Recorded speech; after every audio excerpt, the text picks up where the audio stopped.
Olá, seja bem-vindo. Nessa edição especial do seu jornal, vamos falar de manifestações culturais que fazem parte do cotidiano de movimentos populares. Eles buscam o desenvolvimento e a valorização da cultura local para uma sociedade melhor. A Carta dos Movimentos Sociais foi elaborada por diferentes grupos da cultura de 20 estados do país. Quem recebeu essa carta foi a ministra Marta Suplicy. Um dos pontos citados pede o estímulo à criação de pontos de cultura. Um bom exemplo disso, que está em prática, é o Ponto de Cultura Raiz Brasileira. A iniciativa nasceu há 4 anos e vem mudando a vida de meninos e meninas da comunidade do Jardim Portinari, em Diadema.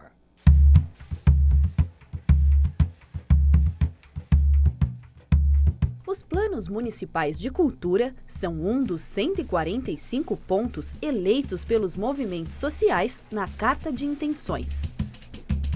E nesse aspecto, Diadema saiu na frente. A secretária de Cultura explica que um dos diferenciais foi a participação efetiva dos produtores culturais. Nós fizemos por área o nosso plano.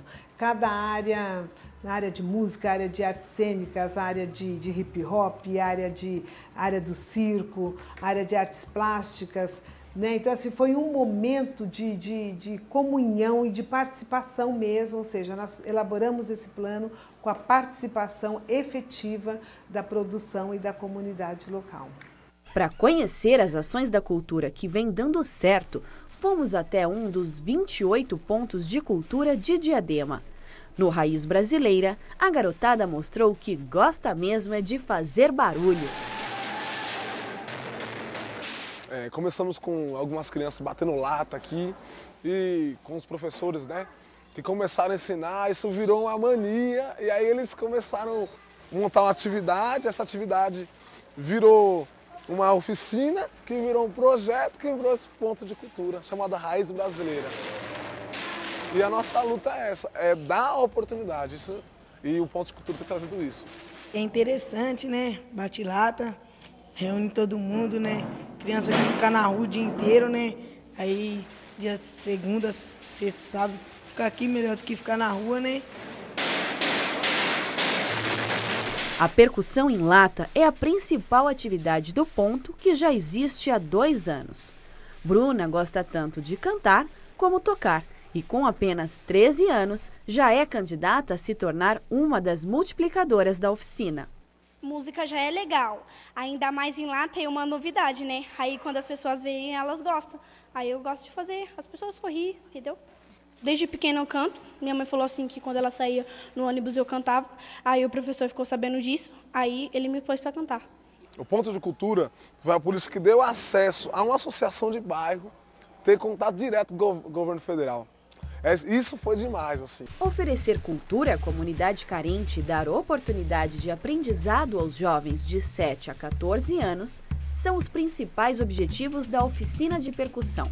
A garotada faz apresentações nos eventos públicos de Diadema e outras cidades. Iniciativas de incentivo à cultura como essa geram resultados positivos, sem dúvida nenhuma, que fortalecem o crescimento social de uma comunidade. O nosso convidado de hoje é Joanã Prates, artista plástico e presidente do Conselho Municipal de Cultura de Diadema. Bem-vindo, prazer te receber aqui, Joanã. Prazer estar aqui. Com certeza é nosso. Joanã, cada município tem suas características e realidades diferentes. Esse exemplo do ponto de cultura da cidade de Diadema, ele pode ser multiplicado por outras cidades também? Sim, sim. Diadema, ela se tornou conhecida na região, no estado, nacionalmente, pela maneira como toca suas políticas públicas, sempre frisando aí a questão da democracia. Se manteve nos últimos anos, pelo menos desde 2004, 2005, muito em consonância com as propostas do governo federal, né? Essa iniciativa, esse projeto do governo federal, Cultura Viva, é um olhar, ele propõe um olhar diferente para a cultura, considerando suas diversas dimensões, né? O carro-chefe do programa Cultura Viva são os pontos de cultura, quer dizer, o edital mais importante do Cultura Viva são os pontos de cultura. Ou seja, de 2003, 2004, 2005 para cá, o olhar do Ministério da Cultura. Para a cultura foi bem diferente de como se fazia antes disso, né? Antes disso estava muito concentrado na questão das linguagens artísticas. Depois disso, um dado importante é que o orçamento quintuplicou, né? Entre 2003 e 2010 isso aconteceu, de fato, com o orçamento do Ministério da Cultura. Mas ele se descentralizou, quer dizer, ele passou a atuar em todo o território nacional e não só fomentando linguagens artísticas, mas fomentando também iniciativas que têm origem na comunidade, né? Ou seja, de repente, o projeto no Acre, no Amazonas, na Bahia, no Rio Grande do Sul são fomentados. Que bom. Joana, qual a importância do Conselho Municipal de Cultura e como é que ele funciona?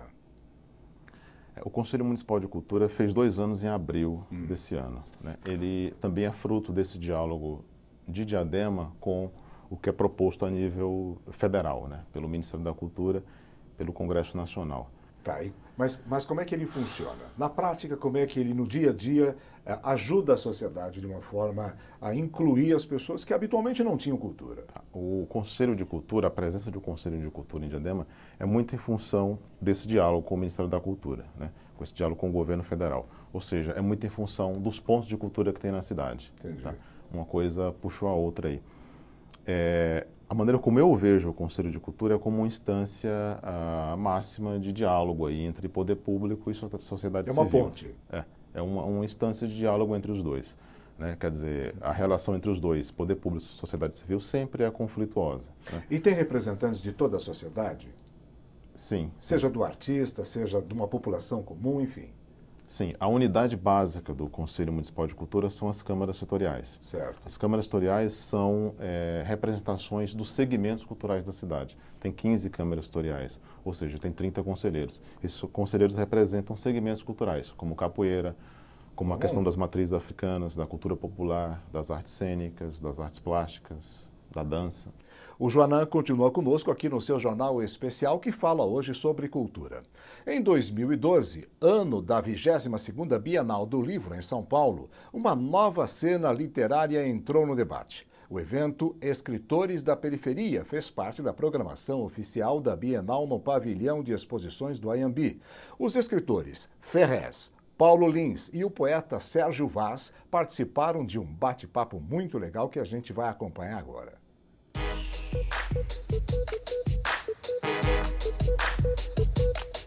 É das quebradas das periferias, do cotidiano que vivenciam, que vem a literatura que eles produzem. Não é só para o pobre, porque a elite também não lê pouco, né? Se lesse mais não seria tão arrogante como é no Brasil. Então é mais investimento nas causas sociais. Da Cidade de Deus, por exemplo, o carioca Paulo Lins relatou a rotina violenta que depois virou filme. Só que o destino me colocou aqui. Na Cidade de Deus. Ferrez se inspira no Capão Redondo, zona sul de São Paulo, numa realidade de desigualdade e injustiça social, mas também onde proliferam saraus e movimentos literários populares como a Cooperifa, Cooperativa Cultural da Periferia, criada por Sérgio Vaz. Eu gosto de personagens que superam dificuldade, assim, sou bem brega, assim, sabe? Eu gosto daquele cara que começa sofrendo pra caramba, assim, sabe?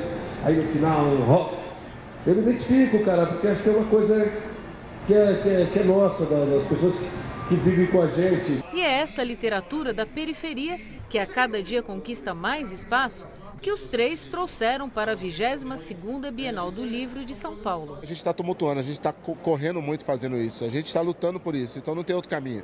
O caminho é esse, é avançar, é fazer um país de não leitores se tornar leitores. Uma das grandes preocupações da cultura sempre é a formação de público. Eu acho que a periferia formou público e está colhendo agora esses louros. Então, essa literatura extrapolou a periferia porque as pessoas da periferia que levaram esses autores, como eu, como Ferrez, como tantos outros. Quer dizer, olha, no meu bairro também tem um escritor assim, assim, assado. Eu acho que foi um prêmio para nós, trabalhar na periferia e ser reconhecido na periferia.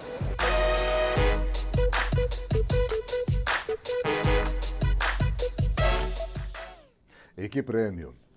Livros, cultura e conhecimento são levados às casas dos moradores pelos agentes de leitura. Nas áreas rurais do Ceará, isso acontece no Programa de Incentivo à Leitura, que começou em 2006. Entre outras cidades, Diadema também apostou no sucesso desse projeto. Bruna é apaixonada por livros desde pequena. Ela é uma dos 37 agentes de leitura de Diadema.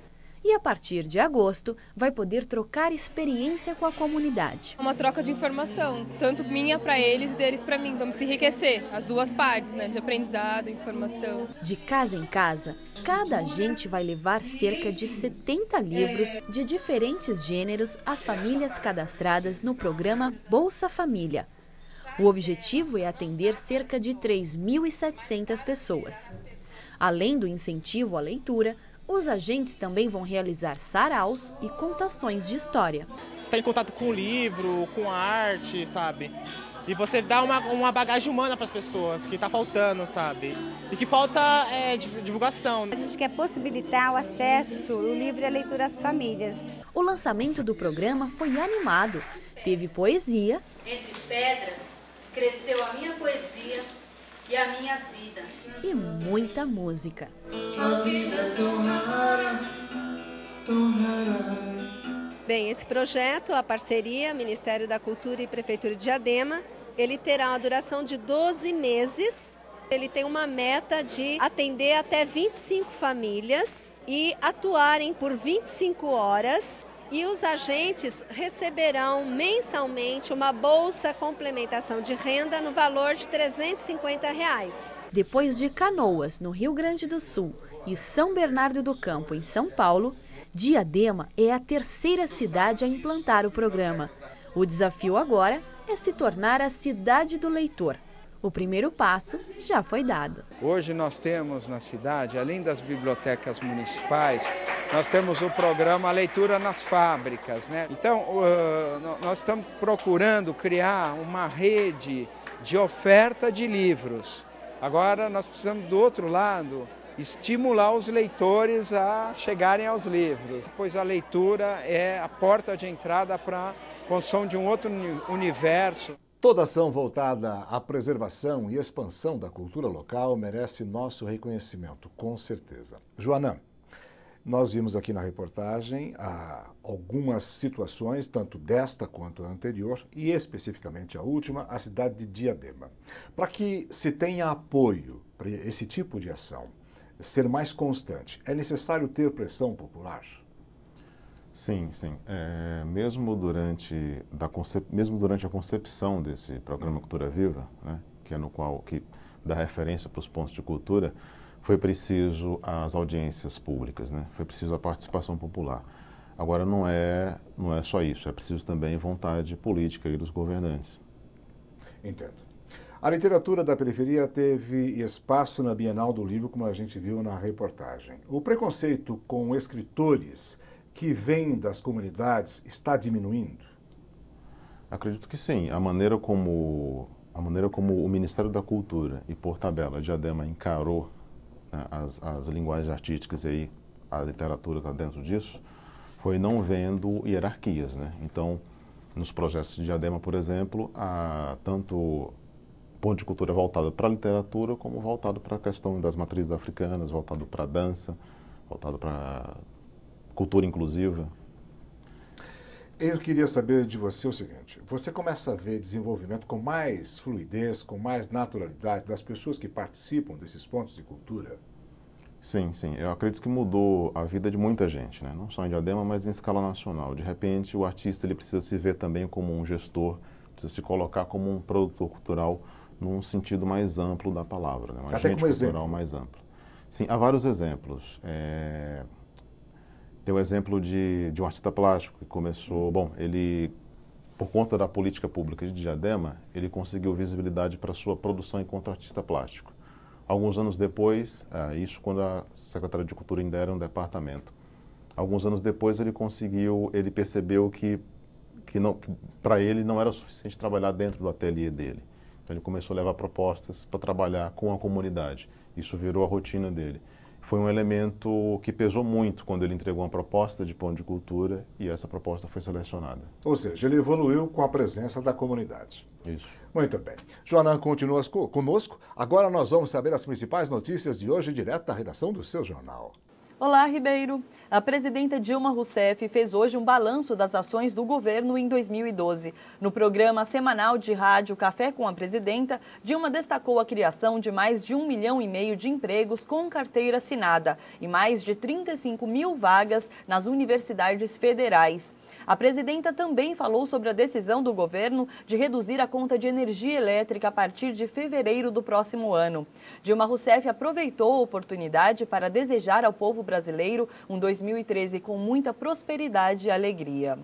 E foi publicado hoje no Diário Oficial da União o aumento do teto do funcionalismo público em 15,7% nos próximos 3 anos. O reajuste vale a partir de amanhã. MEC divulga novas regras de inscrição no ProUni. Agora, os candidatos devem ter atingido a média geral de 450 pontos no Enem de 2012 para concorrer às bolsas de estudo do programa Universidade para Todos. Os prazos de inscrição serão divulgados no início de janeiro. E a cidade de Caracas, capital da Venezuela, cancelou os festejos públicos de Ano Novo após o agravamento do estado de saúde do presidente Hugo Chávez. Segundo o vice-presidente Nicolás Maduro, Chávez apresentou novas complicações após uma operação contra um câncer no dia 11 de dezembro. Ele está internado em Cuba desde então. É com você, Ribeiro. E o seu jornal especial sobre cultura faz agora um rápido intervalo. Daqui a pouco, a arte e a criatividade nos muros. O grafite muda a paisagem da cidade. Não vai embora, fica aí que a gente volta já já.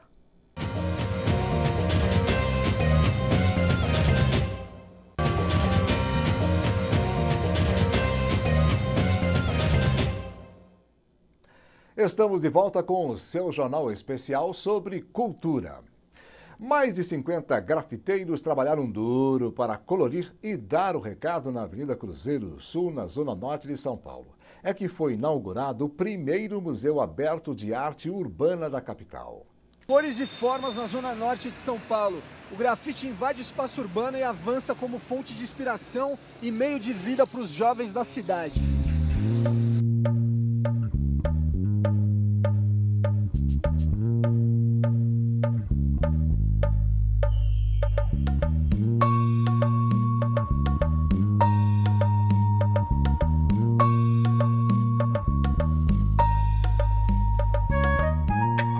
Estamos aqui com o Binho, grafiteiro das antigas aqui de São Paulo, e que foi o cara que teve a ideia aí para fazer esse museu a céu aberto aqui. Como é que foi, Binho, essa ideia aqui de fazer esse projeto? Eu sou um dos curadores, o Chivitz também, e aqui tudo começou de uma atitude que pra gente é normal, de chegar e pintar, e originou uma denúncia de vandalismo e fomos conduzidos para a delegacia, enquadrados como crime ambiental, e a gente conseguiu reverter todo esse processo num projeto de arte que todos ganham, né? Os artistas, a população, a cidade, a cultura. Tá sendo maravilhoso, não é a primeira vez que eu pinto aqui, né, nessas pilastras, já pintei alguns anos atrás. A atitude dos caras de transformar um processo em um projeto, né, isso daí foi fantástico. Deram a volta por cima, foi o checkmate da situação. Na madrugada, após o acontecido, a gente já estava montando um projeto e em 6 meses a gente chegou agora com o projeto em realidade. Dessa vez tenho mais tempo para pintar, tenho uma estrutura melhor, né? Posso pintar sossegado. Está sendo uma experiência assim interessante de contato com o público, com a cidade. Vários iconezinhos, várias coisas, CREO FC, um time de futebol. Qual que é do CREO FC? São várias brincadeiras, é coisa que eu vou pegando aqui do cara que passa ouvindo um pancadão. Tem coisas que já fazem parte assim de um imaginário meu, com umas coisas que eu puxo da realidade. E aí vai formando uma composição, uma colagem mesmo, é a brincadeira. Eu vi que o projeto não fica só por aqui, né? Mas parece que tem também um projeto de ações educativas nas escolas públicas. A ideia é passar o que para a molecada? Acho que o principal é que existe possibilidade de você se organizar. Acho que o principal é mostrar que a arte ela tem poder, tem valor e que as pessoas não podem desistir pelas dificuldades, que são muitas. Para chegar aqui foram muitas dificuldades. É um museu bem democrático, né? Vai ficar aberto dia e noite, não tem vigia, não tem cancela. É só chegar e aproveitar.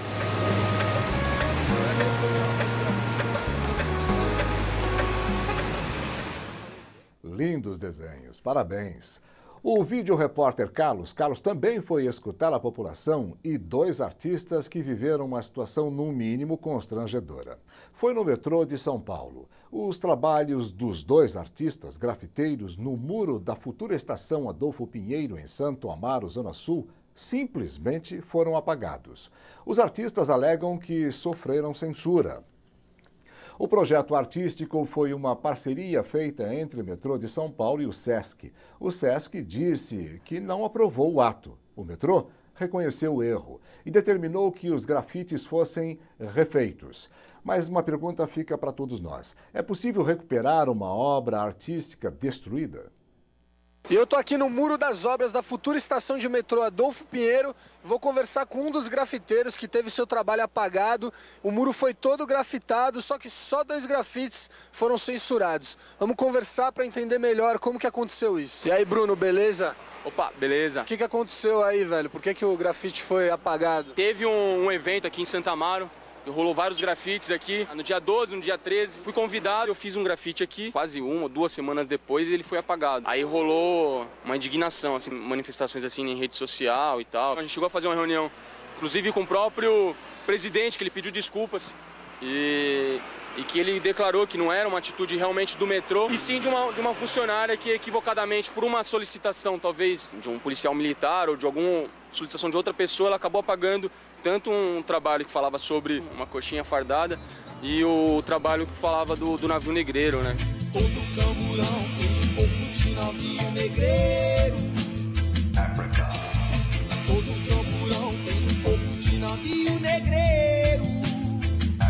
Tem a memória do transporte, né? Acho que tem uma crítica como a gente está indo trabalhar, quais as condições que a gente está indo trabalhar. O grafite traz, na verdade, traz a imagem de um navio negreiro, como que era transportado. É um esquema das pessoas todas apertadas que transportava lá da África até o Brasil. O metrô anda cheio, igual o navio negreiro do passado, é isso? É isso. Os ônibus andam assim, o metrô anda assim, né? Se você for analisar, pegar num horário de pico, não tem muita diferença, né? E apagou de uma forma bem tosca, né? Um trabalho que, na real, a gente fez assim pra população, né? Isso não tem nada a ver, cara. Grafite é cultura, é expressão.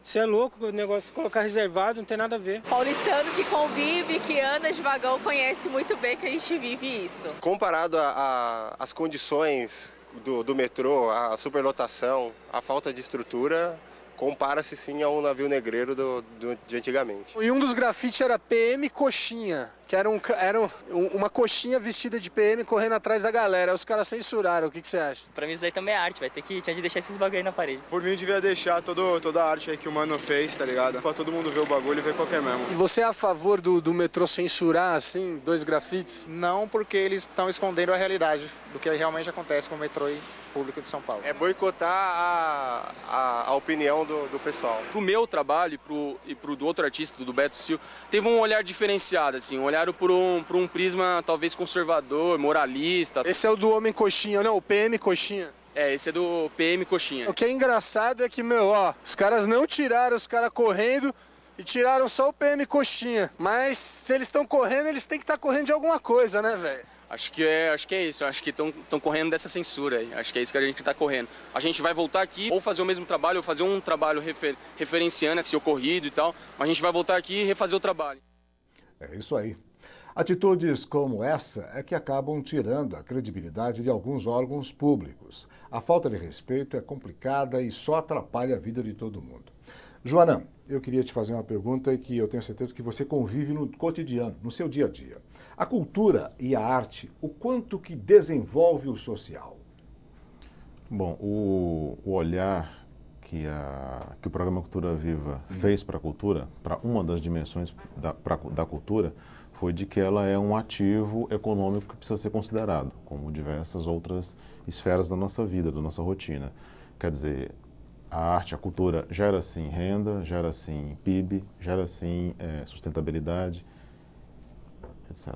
E artistas de diferentes partes do Brasil e do exterior contagiaram o público em São Paulo, mostrando um pouco mais da cultura popular com fantoches no 3º encontro de Mamulengo. Essa arte que encanta se desenvolveu principalmente no Nordeste do país.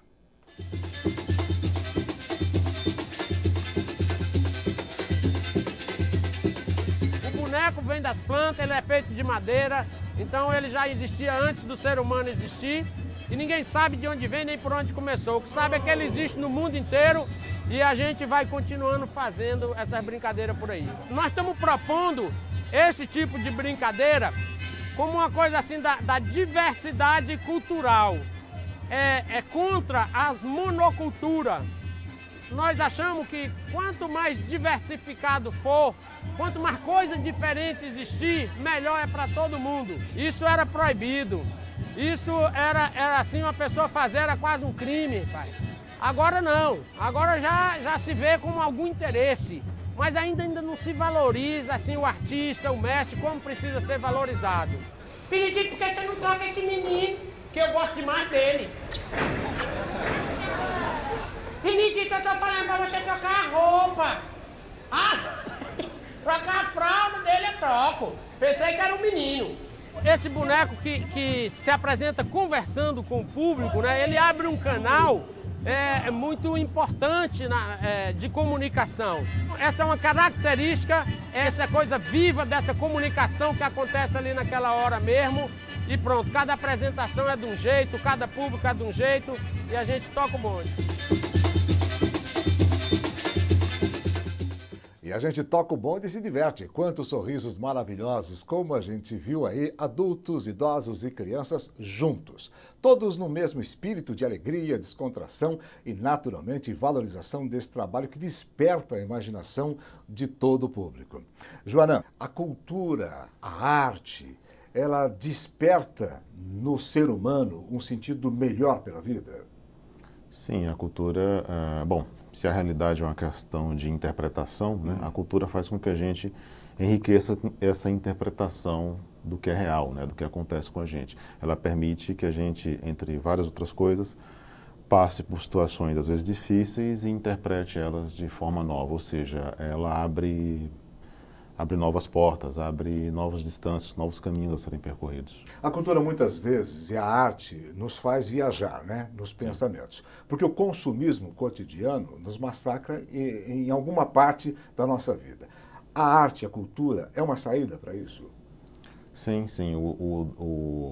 A arte, a cultura, ela permite que eu olhe para mim mesmo, olhe para o outro de outra forma. Entendi. E tente fazer algo que nenhuma outra esfera da nossa vida faz, que é tentar entender o todo, né? Entender o contexto onde eu vivo. A arte e cultura lida com isso o tempo inteiro, né? Se eu consigo entender o todo, eu consigo saber quem eu sou, quem é você, onde é que eu estou e que passos que eu tomo diante disso. Joana, muito obrigado pela sua presença aqui, trazendo muito brilho para esse programa especial sobre cultura. Seja sempre bem-vindo aqui, viu? Muito obrigado. A cultura de variadas formas. Sprays, livros, bonecos. Um país com tanta diversidade não poderia dar tão pouco espaço às suas mais belas expressões. Aqui, acreditamos que o artista popular faz mais do que divertir. Quando entra em cena, ele transforma com seu trabalho a dura realidade da periferia em sorrisos e esperança de um mundo muito melhor. A gente se encontra. Tchau!